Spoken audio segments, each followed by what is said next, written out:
जय हिंद बच्चों और मेरे भाइयों। आज हम लोग सीखने वाले हैं जो नेक्स्ट वाला पैराग्राफ था 6 और 7, उसके हिंदी ट्रांसलेशंस को लेसन्स के आगे को क्या करते हैं, आगे बढ़ाते हैं।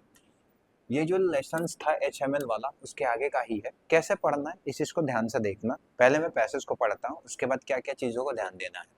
माई लास्ट लेसन, ये जो चैप्टर था, why I hardly knew how to write and I never learn anymore.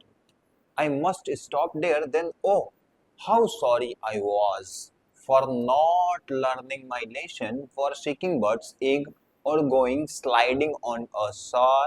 My books that had seemed such a nuisance a while aged, so heavy to carry, my grammar and my history of the suns were of old friends now that I couldn't give up, and H. Hamel too, the idea that he was going away, that I should never see him again, made me forget all about his rulers and how cranky he was. HML schools में गए हैं, पढ़ाई कर रहे हैं। जब teacher ने कहा कि आपका क्या होगा, लास्ट चैप्टर होगा, तो एकदम शॉक्ड हो जाते हैं। और शॉक्ड होने के बाद हार्डली न्यू मतलब मैं मतलब पार्टी से फ्रेंच का एफ तक नहीं सीख पाया, ना ही लिखना सीख पाया, और फ्रेंच नहीं पढ़ना है। उसके बाद बोलते यार काश मैं भी फ्रेंच पढ़ लिया होता। जिस समय पढ़ने का टाइम था मैं तो अंडे सेक रहा, नहीं होता अंडे को ढूंढना और जाकर के घूम रहे थे गलियों में, वैसे ही थे, एकदम नए थे। और ये भारी किताबें जो ग्रामर की थी, जो इतिहास थे संतों के, उस सारी किताबें अब नहीं लानी पड़ेगी, इस चीज को भी वो ध्यान दे रहे थे। और वो बोल रहे थे कि ये सारी चीज तो पुरानी दोस्त हो जाएंगी हमारी। और मुझे एम हैवेल जो थे, ये जो आइडिया बता रहे थे, ही वॉज गोइंग अवे, कि इस सब्जेक्ट से, इस लैंग्वेज से हम लोग क्या कर रहे हैं, बहुत दूर जा रहे हैं। और ये सारी चीज हम भूल जाएंगे कि हमारे रूलरों ने क्या क्या किया था, और आने वाले टाइम पे हम लोग जर्मन को ही केवल क्या करेंगे, लर्न करेंगे। Poor man, it was in honour of this last lesson, ये सम्मान में ये जो गरीब लोग पीछे बैठे थे ना, वो लोग बैठे हुए थे। That he had put on his fine Sunday clothes, वो अच्छा कपड़ा पहन के आए थे जैसे हम लोग संडे को पहने थे। एंड नाउ आई अंडरस्टूड, अब मुझे समझ में आ रहा है कि ये सारे लोग क्यों बैठे थे विलेज के, were sitting there in the back of the room के पीछे। It was because they were sorry, क्योंकि उनको ये एहसास हो रहा था कि हमने गलती कर दी है। To that had not gone to schools more, it was, क्योंकि वो भी स्कूल छोटे पे नहीं गए थे। And it was their way of thanking our master for his 40 years of the faithful service and showing the respect for the country that was theirs no more. और ये लोग उस लिए आए थे ना, ताकि अपने टीचरों का सम्मान कर पाए एमएमएल का, क्योंकि वो 40 साल से सेवा में थे फ्रेंच को सिखाने में, और उसके सम्मान में ही ये सारे टीचर जो ओल्ड पीपल्स थे वहां पे आए हुए थे, क्लासरूम में बैठे हुए थे, ताकि वो उनका धन्यवाद कर सके जो उन्होंने निष्ठावान तरीके से समर्पण के साथ में फ्रेंच लैंग्वेज को दिया, अपनी देशभक्ति को दिखाई है। इस सम्मान में आए थे, क्योंकि आज के बाद ये लेसन हम पढ़ने वाले नहीं थे। तो पहले इसकी पूरी वोकैबुलरीज को अलग करो। पूरे वोकैबुलरीज को अलग किया है, उसको सेंटेंस में कैसे यूज करेंगे, उसके बाद हम इंग्लिश और हिंदी का कन्वर्जन लाइन बाय लाइन क्या करेंगे देखेंगे। ध्यान से देखो। हार्डली मतलब होता है ना मुश्किल से कोई काम होना, मतलब मुश्किल से मैंने किसी वर्ड को सीखा था कि फ्रेंच बंद हो गया। लेसन्स का मतलब पाठ है, हम सब जानते हैं, पीरियड ऑफ लर्निंग जो होता है। सॉरी क्या होता है, फीलिंग रिग्रेट, किसी चीज का पछतावा होना। तो हम लोग क्या करते हैं, सॉरी कहते हैं ना, आई एम सॉरी, पछतावा होने के लिए यूज करते हैं। सीकिंग मतलब किसी चीज को ढूंढना होता है, तलाश करना होता है। I am seeking for my pen, तलाश कर रहा हूं मैं किस चीज की, पेन की, हैप्पीनेस की तलाश करना। उसके बाद स्लाइडिंग मतलब आप जानो मूव करना, स्लाइड करके स्मूथली ओवर सरफेस, जैसे बर्फ पे हम लोग नहीं फिसलते हैं, छिलकना, फिसलना, उसी को कहते हैं। न्यूएशन समथिंग ट्रबलसम, परेशानी भरा। न्यूएशंस मतलब क्या था, यही परेशानी भरी बात थी कि हम अब फ्रेंच लैंग्वेज को अब सीखने वाले नहीं है। ठीक है, ये तो कुछ वर्ड्स थे। ग्रामर मतलब जानते हो, ग्रामर रूल होता है, हिस्ट्री इतिहास को कहते हैं। सेंट मतलब हॉली पर्सन जो संत होता है। गिव अप किसी चीज को छोड़ देना। आइडिया थॉट होता है। गोइंग अवे मतलब दूर जाना, चले जाना। फॉरगेट मतलब याद करना, भूल जाना। रूलर मतलब होता है पैमाना, जो डंडा होता है उसकी बात। मेजरमेंट स्टिक होता है, जो स्टिक फॉर पनिशमेंट, जो पनिशमेंट के लिए यूज किया जाता था, बुक्स वगैरह को लेने के लिए, लैंग्वेज को सीखने के लिए, उसकी बात। क्रैंकी मतलब चिड़चिड़ापन आता है। ऑनर मतलब किसी को सम्मान करना, अंडरस्टूड समझना, अंडरस्टैंड करना, समझना वही होता है।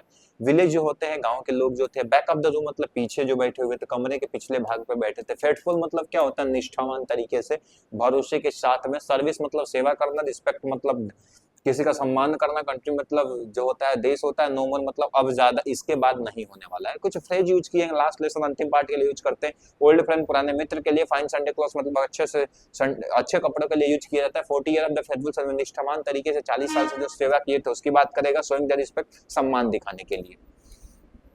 इस वर्ड्स के जो सिनोनिम से एग्जाम्स में पूछे जाते हैं, एंटोनिम से, और उसका सेंटेंस यूज करना ताकि हम लोग इंग्लिश को बनाना भी सीख सके। देखो, I could hardly understand a difficult lesson मतलब मैं बहुत ही मुश्किल से जो डिफिकल्ट लेसन हो उसको समझ पाता हूँ। सिनोनिम्स क्या होंगे, बेयरली और स्कार्सली, यानी हार्डली, स्कार्सली और बेयरली तीनों सिनोनिम्स होते हैं।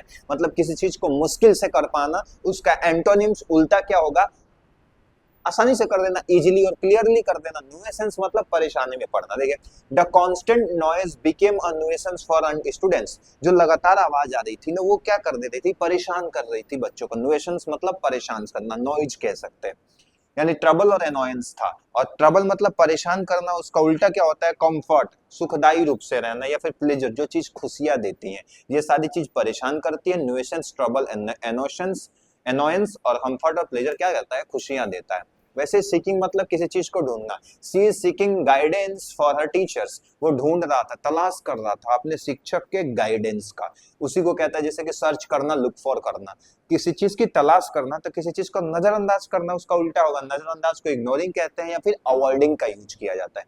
क्रैंकी मतलब क्या होता है, the old man became cranky when disturbed, मतलब इरिटेट, गुस्सा करना किसी चीज पे। उसी को हम लोग क्या कहते हैं, क्रैंकी कहते हैं। जो पुराने आदमी थे, जो लोग थे, वो क्या गुस्सा कर रहे थे जब डिस्टर्ब हो रहा था। इरिटेबल और बैड टेम्पर्ड पर्सन को हम लोग क्या कहते हैं, गुस्सा वाला इंसान।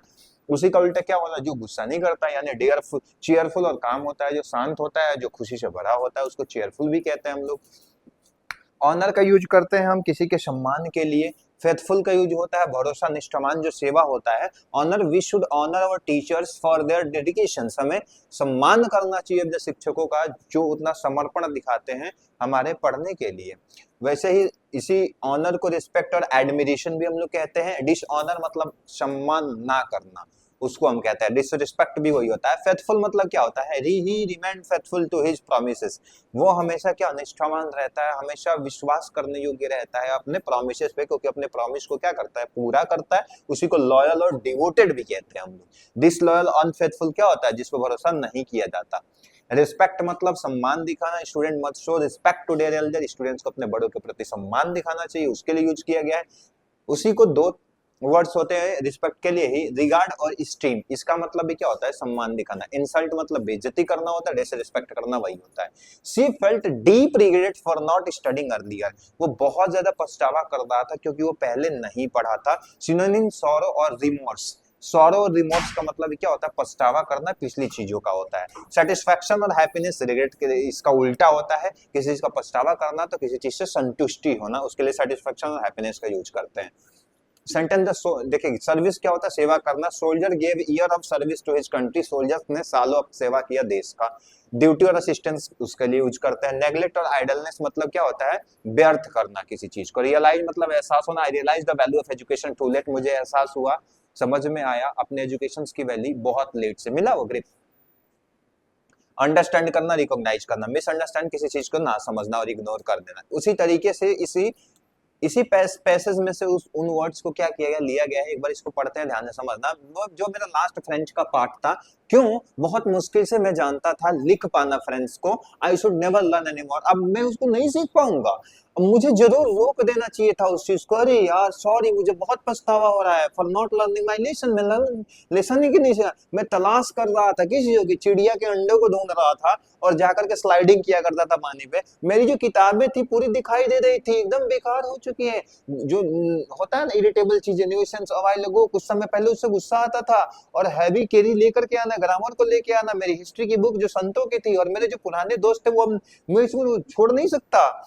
एमएमएल बोलते हैं कि ये जो आइडिया है हमारे पास, जो विचार है, ये अब दूर जा रहे हैं, ये लैंग्वेज हमसे दूर जा रहा है और हम इसे कभी भी नहीं देख पाएंगे, क्योंकि ये ध्यान रखना, ये forget all about his rule, और ये भूल जाएंगे वो छड़ी को, स्टिक को, जिससे पिटाया करते थे हम लोग।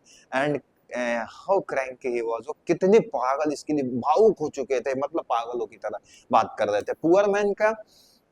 अरे यार ये जो सम्मान है ना लास्ट लेसन का, इसलिए put on fine Sunday cloth, इसलिए ये अच्छा कपड़ा पहन के आए हैं। और मुझे समझ में आया ये जो गांव के लोग पीछे बैठे हुए हैं ये कैसे लोग हैं, क्योंकि ये बहुत ही दुख प्रकट कर रहे हैं, इनको रिग्रेट हो रहा है, इनको पछतावा हो रहा है कि इन्होंने भी स्कूल कभी नहीं लिया, स्कूल कभी गए ही नहीं।